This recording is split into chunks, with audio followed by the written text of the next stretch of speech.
Эгерде кайталагылачы мен артынан. Эгерде сенде bir проблемаң болсо, анда сен bir нерсени билбейсиң. Түшүнүңөрбү сөзүн мааниси? Эгерде сенде де bir нерсени билбесең, bir проблемаң болсо тагыраагы, анда сенде bir нерсең жок. Түшүнүңөрбү? Bir нерсени билбейсиң дейт. Кээде адамдар да айтат да, bir макал бар. Кудук терең эмес дейт.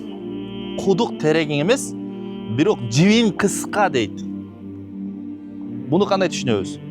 Кудук терең эмес, сенин жибиң кыска дейт.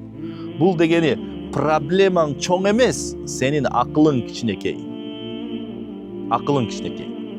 Мисалы, азыр мага $1,000,000 табыш проблема болушу мүмкүн де, $100,000 табыш мага проблема. Миллионерге проблема? Я. Никак. Неге? Себеби ал чоң адам. Көрдүңбү, ал проблеманы, $100,000 проблеманы ал жеңил эле чечип коет. А мен үчүн проблема. Неге? Мен себеби кичинекей адаммын. Ошон үчүн жашоодо айтат да жигиттер, бай болуш жеп жеңил. Эркекче ишенип койгула. Бай болуш жеңил. Бирок баягы өзүңдү адам кылып тарбиялаш өтө кыйын. Адам кылып тарбиялап өзүңдү өстүрүш бул абдан кыйын. Качан адам Кудай Таала сага неге байлыкты бербейт? Неге сага көп бербейт? Азыр сенин ушул возрастыңда 20 жашыңда, 19 жашыңда, мен 30 жаштамын да, мисалы үчүн, 31. Мага берген байлыкты сага бере турган болсо, 20 жаштагы адамга бере турган болсо, ал кутуруп кетиши мүмкүн. Же болбосо тескерисинче, азыр мага берип аткан 31 жашымда берип аткан байлыкты Кудай Таала мага 19-20 жашымда берсе, мен кутуруп кетмекмин. Өзүмдү мисал кылайын. Неге? Ошол 19-20 жашта мен даяр эмес элем байлыкка. Ошон үчүн жигиттер, самолет конуш үчүн не болуш керек? Аэропорт болуш керек, туура. Бул демек байлык конуш үчүн не болуш керек экен? Адам даяр болуш керек. Түшүнүңөрбү? Адам даяр болуш керек, жигиттер.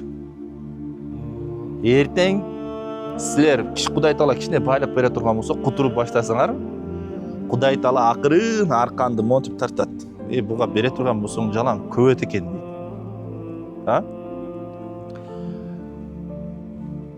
Байлык адамга эки нерсе үчүн берилет. Биринчиси айтат истидроч, экинчиси истидрак. Эки нерсе үчүн берилет. Биринчиси ыймандуу адам үчүн, ага дагы ыймандуу болуп, Кудайга жакындашуу үчүн берилет. Экинчиси байлык адамды көптүрүш үчүн берилет. Кээде Кудай Таала сени көптүрүш үчүн берет. Көптүрүп дагы дальше больше адаштырыш үчүн берет. Байлык канча максатта берилет экен? Эки максатта. Бирөөсү адамды көптүрүш үчүн, экинчиси кайра өзүнө жакындаш үчүн. Кээде мисал үчүн байлык берди, адам, такыба адам, ыймандуу адам эмне болот? Кудайга дагы садака берейин дейт, дагы чыгарайын дейт, дагы жакшылык кылайын дейт, дагы жол салайын дейт. Ага Кудай Таала бере берет. Аныкы туура. Кийин максат акыретте ага байлыгы каршы келбейт да. Кудай Таала ошол берген байлык үчүн азаптабайт. А экинчиси, кээде адам көп кете берет го. Кээде карап турасың да, ушул бай болгондон улам бай болуп атат, бирок бир адамга жакшылыгы жок. Бир жөнөкөй адам эмес, текебер болгон текебер, бирок байган сайын байып баратат. Эмнеге? Десе, Кудай Таала бул адам үчүн байлыкты эмнеге берип атат? Адаштырыш үчүн, көптүрүш үчүн, истидрач деп коет да бунучу. адамды дагы адаштырыш үчүн кетип атат да. Ошон үчүн жигиттер, эртең колуңарга байлык түшө турган болсо, эмне сөзсүз силер ар бир нерсенин конеси болот. Ар бир нерсенин аягы болот. Ар бир нерсенин аягына көңүл бургула. Ушул нерсе аягына чыкканда жакшылык алып келеби же жамандык алып келеби, ошого карагыла. Бүгүнкү күндө тилекке каршы көптөгөн адамдар ушул нерсеге маани бербей калдык. Адамдар мындай да, силерге бир нерсени түшүндүрөйүн. Мына силердин могу точка Аңар, точка А, могу точка Б. Карагыла жигиттер, жакшылап.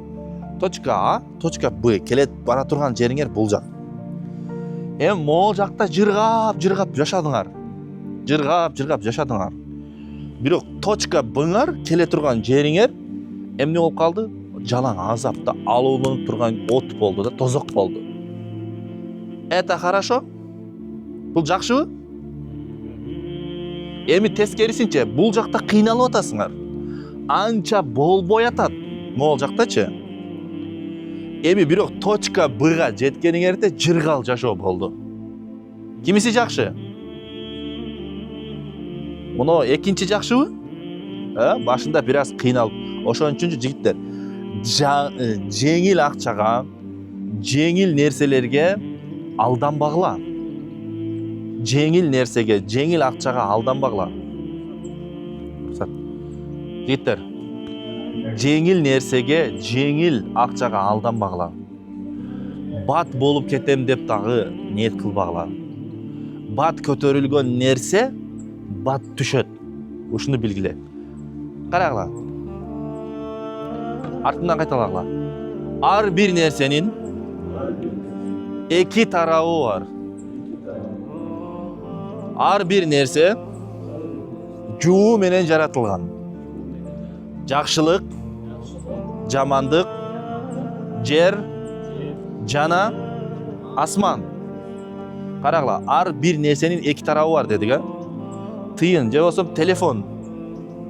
Мына бунун алды тарабы артына аябай жакынбы? Мондай одарсаң алды, мындай кылсаң артты, туурабы? Экөө бири-бирине аябай жакшы. Бир нерсени жашоодо эстеп калгыла.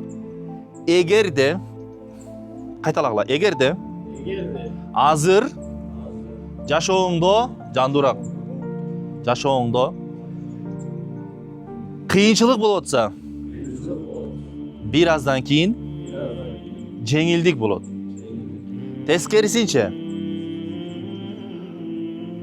кыйынчылык болуп аткан болсо, жеңилдик болот.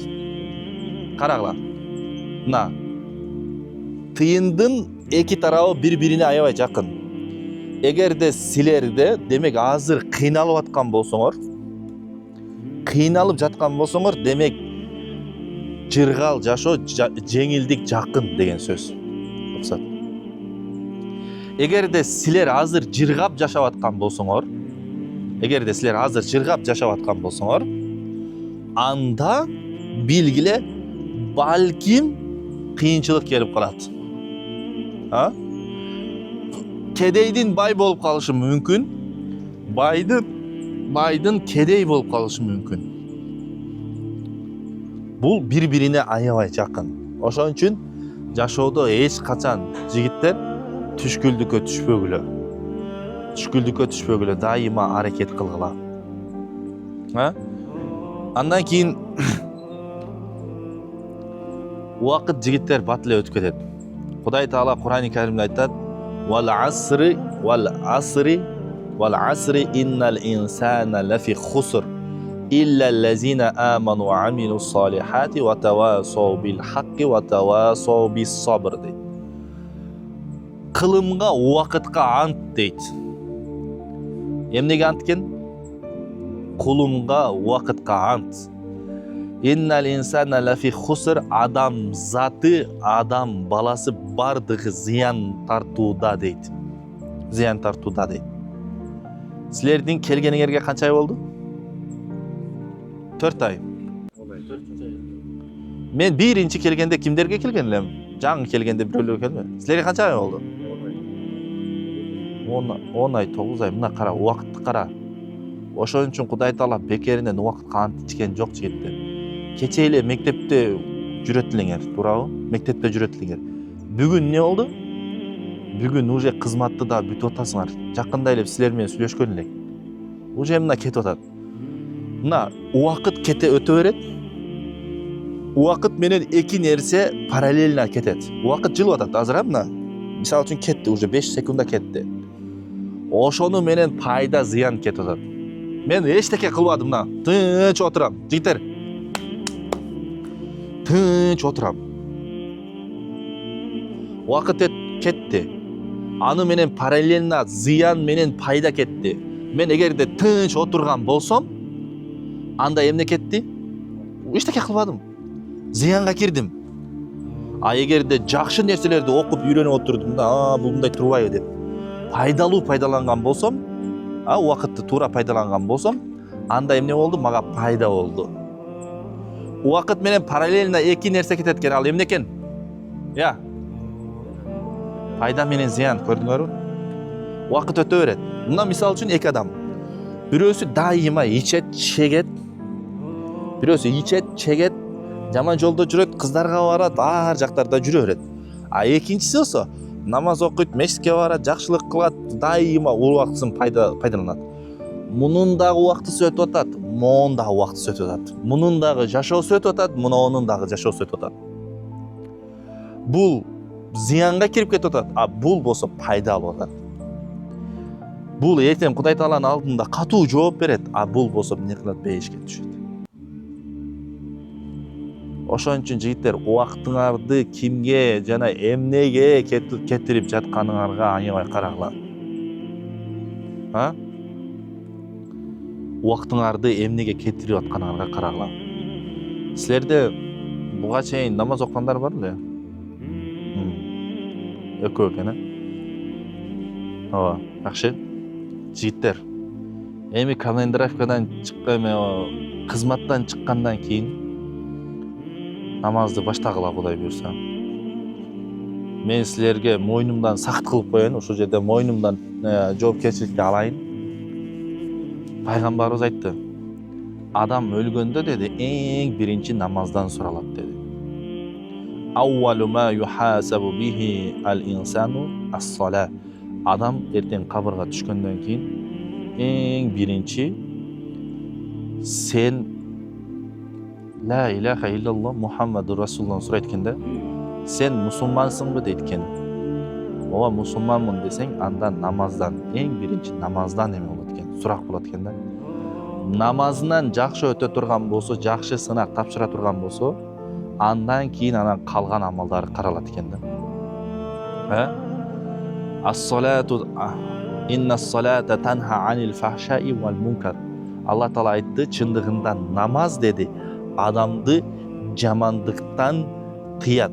Адамды эмне кылат экен? Жамандыктан тыят. Кээде көп оруйсуң, мен мисалы үчүн намаз баштап 5 убакыт намаз баштаганга чейинчи жигиттер көп оруйт элем. Аябай көп оруйт элем. Жалкоо болосуң, ал болосуң, бул болосуң, бирок намаз баштагандан кийин бул намаз адамды чыйрак кылат экен да. Эртең менен турасың, дарат аласың. Мисалы үчүн дейт, эртең менен ким багымдатка ойгонбой турган болсо, шайтан ага 3 түйүн түйүп кетет экен. Шайтан түн эметип, мына багымдатка турбаган адамдын, кечирип коесуңар, кулагына келип зара кылып кетет экен. Зара кылып кетет экен, ошону менен адам акыйкатты укпай калат экен да. Адам акыйкатты укпай калат экен. Эгерде адам акыйкатты укпай кала турган болсо кулагы менен, анда жүрөк дагы өлөт да. Вал фажри ва лаялин ашр. Кудай Таала айтты, таңкы убакытка ант деди да. Эртең менен 2 периште түшөт экен жигиттер, жер жүзүнөчү. 2 периште түшөт экен. 2 периште түшүп туруп да карайт экен да. Уктап жаткандарга дуа кылбайт экен. Эртең менен тургандарга Кудай Таала дуа кылат экен да. Аллахым ушуга көбөйтүп бер, эме кылып бер депчи. Ошон үчүн жигиттер, Кудай Таала айтты: "Ва ма халактул джинна вал инса илля лиябудун." мен адамдарды жана жиндерди деди өзүмө ибадат кылыш үчүн, мага ибадат кылыш үчүн, мен алдында баш ийиш үчүн, ибадат кылыш үчүн жараттым деди. Мисал үчүн бирөө кичине бир 1000 сом берип койгон болсо, азыр мен силердин бирөөңөргө чыгарып 1000 сом бере турган болсом, рахмат дейсиз байке, жакшы байке экен деп канча мактайт. Мисал үчүнчү адамдычы. Бирок Кудай Таала жараткан Аллах Таала бизге воздухту берип атат. Воздухка акча төлөгөнүбүз жок. Сен дем алып атасың. Сен өзү биздин ичибизди карай турган болсочу, жигиттер, биздин ичибиз болгон эттен турабыз. Эт жана суудан турабыз. Туурабы? Бирок ошол эт жана сууду Кудай Таала жаратып, эмне кылып койду? Бизге жан салып койду да. Элестетсеңер. Кудай Таала бизди эшек кылып жаратып коюшу мүмкүн эле, уй кылып, айван кылып жаратып коюшу мүмкүн эле. Бирок эмне кылды? Бизди адам баласы кылып, адам кылып туруп жаратып бизге тим болбостон акыл берди. Акыл бергенден кийин силерди жана мени мусулман кылды да. Мага ибадат кылыш үчүн. Эгерде жашоодо сөзсүз адам бир нерсеге сыйынат, жигиттер. Адам сөзсүз бир нерсеге сыйынат. Мисал үчүн, же байлыкка сыйынат, же шефиге сыйынат, ишенгени ошол шефи. Сөзсүз же бир бутка сыйынат, же тоо ташка сыйынат, же болбосо күнгө сыйынат, мисал үчүнчү. Ушунун жакшылыктардын бардыгын ким берип атат? Кудай Таала берип атат. Кудай Таалага эми чекебизди, тизебизди бүгүп бир сажда кыла албай турган болсок кандай? Кандай өкүнүчтүү да? Жигиттер. Ошон үчүн эмне кылалы? Кудай буйрса чыккандан кийин намаз баштагыла. Мына, кааласаңарчы, чын жүрөгүңөрдөн берилип туруп эксперимент катары эметип көргүлө, намаз окуп көргүлө. Эми баягы эксперимент дегеним эми чын жүрөгүңөрдөн ишенгиле, эң биринчи. Мен бир 3 ай намаз окуп көр. Мурдакы жашооң кандай болот? Азыркы жашооң, мурда намаз окубаган жашооң кандай болот? Намаз окуган жашооң кандай болот? Ошого карап көргүлө. Силер анан өзүңөр намазды сүйүп кыласыңар. Ким болсоңор дагы, жигиттер, мейли бизнесмен болгула, депутат болгула, мейли бир жерде командир болгула, айырмасы жок. 5 убакыт намазыңды окуп кой, көп убакыт кетпейт. Эртең менен багымдатка 5-10 мүнөт кетет. Даратың менен мейли 10 мүнөт кетсин. 5-инге дагы бир көп болсо 20 мүнөт кетет. Калган намаздарга аз эле убакыт кетет. Ошого убакыт бөлөлү. Кудай буйрса жашообуз оңолот. Жашоо оңолот, жигиттер.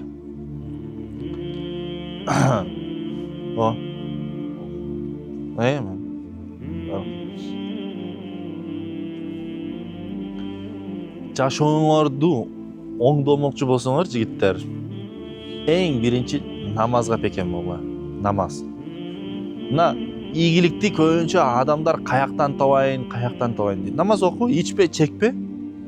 Аракет кыл. Мына эң эле жеңил жолу ушул. Кимдер чегет, айтсынчы, кимдер чегет? Кол көтөргүлөчү. Эркекче айтып калам да, Кудай Тааладан жашырбадыңар, менден жашырып бир пендемин да, туурабы? Я. Ооба. Кимдер ичет? Кимдер ичет? Ооба. Эркекче эле көтөрө бергиле, ичкендер. Жигиттер. Сен да көтөрө, коркпа, камера тартпайт. Колуңа түшүрүлө, мейли. Ичип жүрүп, силерге бир суроо да. Ичип жүрүп кадыр тапкан адамды уктуңарбы? Эч бирөө мындай авторитет болуп кетиптир, мүйүз чыгыптыр деген адамды уктуңарбы? Уккан жоксуңар, Же чегип жүрүп авторитет болуп кеткен экен, ийгиликке жетиптир деген адамды уктуңарбы? Я. Уккан жоксуңар. Анан неге ичесиңер? Я. Жаштык, жигиттер. Мына жаштык, мастык дейсиңер го? Ушул сөз болбогон сөз. жаш кезиңде азыр жашсың, ойноп, күлүп ал, ичип, жүрүп ал деген боло берет жигитке деген сөз жапжалган. Жаштык күнөө жасаш үчүн берилбейт. Жаштык сен келечегиңди куруш үчүн берилет, жигиттер. Эртеңчи, мо жаштыгыңарды туура пайдаланбай турган болсоңор, эртең колуңардан эчтеке келбей калат, далеге келбей калат колуңардан. Акыйкатты айтып коеюн. Силер азыр аракет кылып келечегиңерди кургула.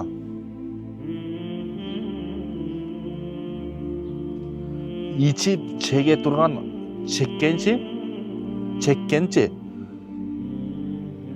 ичип чеккенчи. Иннаху риджсун, Кудай Таала айтты. Кудай Таала вал майсири вал ансар риджсун мин амали шайтан dedi да. Риджс дегени бул жиркене турган нерсени риджс дейт да. Курандачы. Эмне экен? Ичкиликтин аягы, жигиттер, ичкиликтин аягы жиркеничтүүлүк.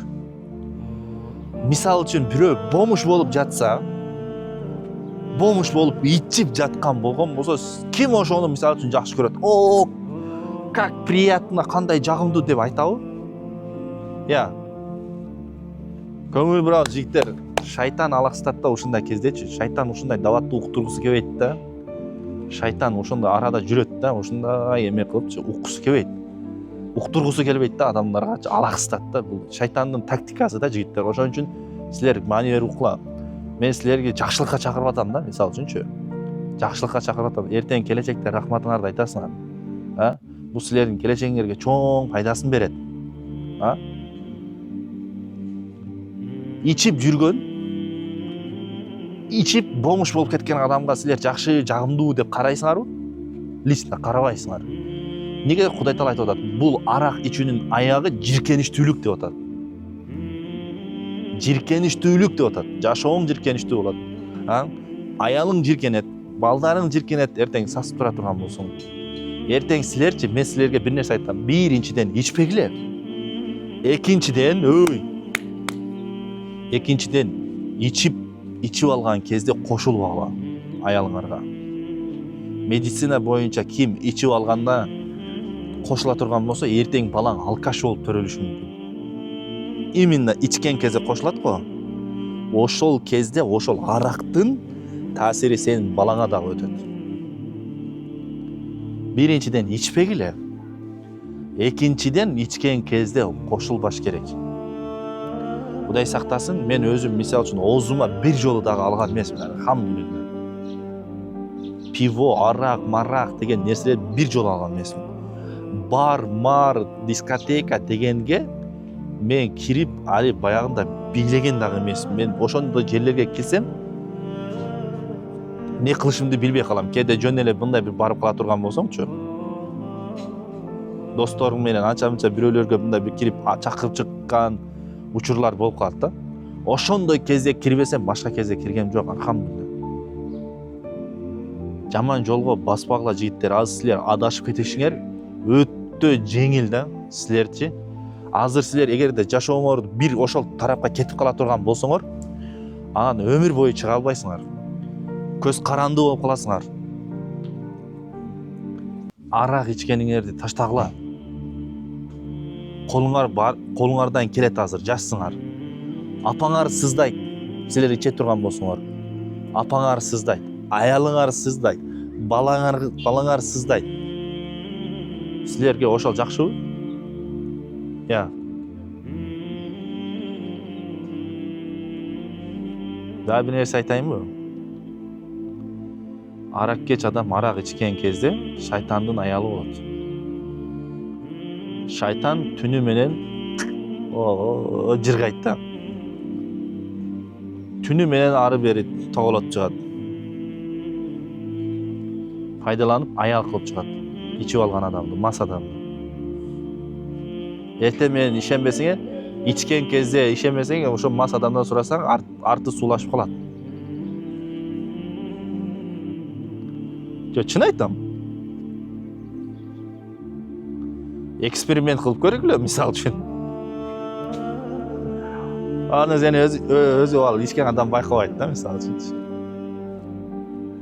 шайтан ушундай жайлап кетет.